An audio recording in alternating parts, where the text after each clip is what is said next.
Kuker ke Luwu, Deputi Litbang BKKBN minta para ayah dukung pemberian ASI eksklusif pada anak. Belopa, dimensitv-news.com.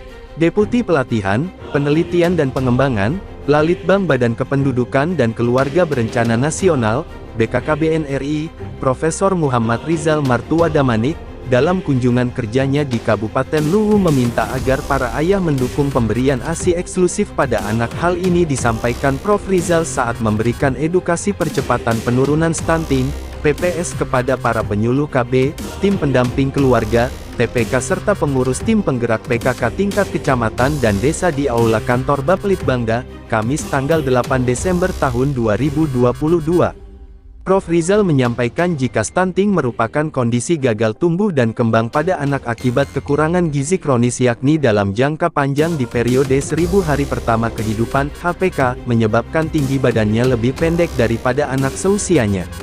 Kita harus memperhatikan periode emas anak yang sudah dimulai sejak dibuahinya sel telur oleh sperma atau masa kehamilan. Karena itu, di masa kehamilan, para ibu perlu memenuhi asupan gizi yang seimbang dan memberikan stimulasi sesuai tahapan tumbuh kembang janin, ungkap Prof. Rizal. Dijelaskan 1000 hari pertama kehidupan terdiri atas 270 hari di masa kehamilan dan 730 hari pasca melahirkan atau hingga anak berusia 2 tahun. Periode ini menjadi masa emas dan sensitif pertumbuhan dan perkembangan anak, di mana seluruh organ tubuh anak termasuk otak akan berkembang pesat pada periode ini, sehingga penting dilakukan pemberian asupan gizi yang lengkap dan seimbang guna mendukung tumbuh kembang anak dapat maksimal. Setelah anak lahir maka seorang ibu harus memperhatikan pemberian air susu ibu ASI secara eksklusif kepada bayi selama 6 bulan berturut-turut tanpa makanan tambahan lain. Ini menjadi salah satu cara mencegah agar bayi tidak tumbuh stunting, tutur Prof. Rizal. Disebutkan kandungan gizi dalam ASI paling lengkap dan paling sesuai dengan perut bayi sehingga memberikan ASI sudah cukup untuk memenuhi kebutuhan nutrisi bayi pada usia 6 bulan. Namun di era modern saat ini, Prof. Rizal mengakui, banyak alasan para ibu untuk tidak memberikan ASI eksklusif pada bayinya sehingga dibutuhkan peran seorang ayah dalam pemberian ASI eksklusif. ASI merupakan asupan makanan bagi bayi yang bergizi, praktis dan ekonomis sehingga tidak membutuhkan biaya yang mahal.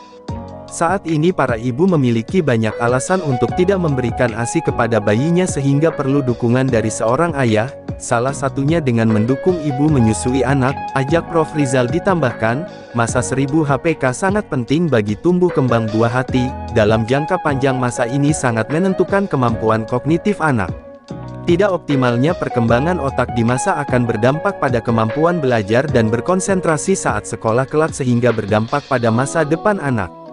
Deputi Litbang BKKBN, Prof. Rizal menegaskan stunting seharusnya tidak terjadi di Indonesia yang terkenal dengan Zamrud Khatulistiwa, di mana potensi pangan dan kekayaan alam Indonesia yang berlimpah sebagai sumber gizi bagi anak, namun kondisinya stunting Indonesia masih cukup tinggi. Alhamdulillah di Kabupaten Luwu, tadi Bapak Bupati menjelaskan betapa pedulinya Ibu Ketua TPPKK dalam percepatan penurunan stunting dan kami sangat mengapresiasi peran aktif beliau, tutup Prof. Rizal.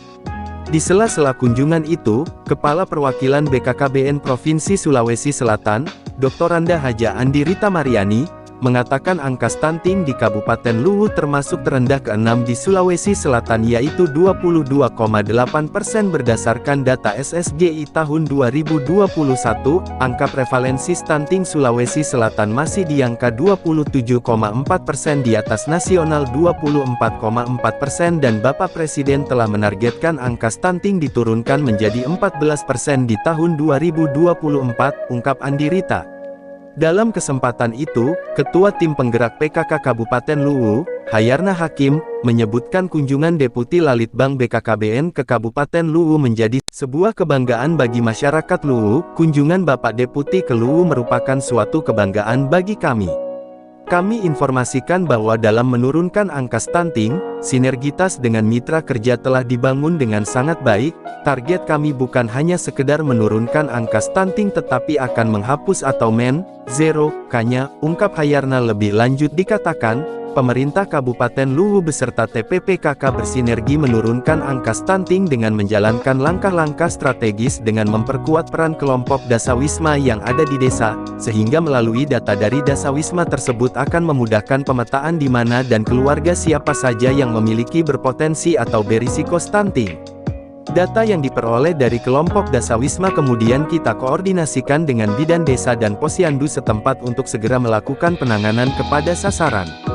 Selain langkah tersebut, melalui program Tribina, yakni Bina Keluarga Balita, Bina Keluarga Remaja dan Bina Keluarga Lansia untuk mempercepat penurunan angka stunting, semoga tahun 2024, di Kabupaten Luwu zero stunting, harap Hayaran usai memberikan edukasi percepatan penurunan stunting, Deputi Lalitbang BKKBN RI dan rombongan mengunjungi seorang bayi yang terindikasi stunting dan sementara menjalani perawatan di RSUD Batara Guru Belopa. Untuk memulihkan kondisi bayi ini, Prof. Rizal memberikan paket bantuan penambah gizi dari BKKBN dan memberikan edukasi kepada keluarga bayi terkait pola asuh yang baik pada anak. Turut hadir Kadis Pengendalian Penduduk dan KB Kabupaten Luwu, Dr. Andes Husain, Kadis Pertanian Luwu, Albarudin Andi Picunang. Liputan, Syahrudin Cokas, Kepala Biro Baru, mengabarkan untuk dimensitivinews.com, inspirasi membangun daerah.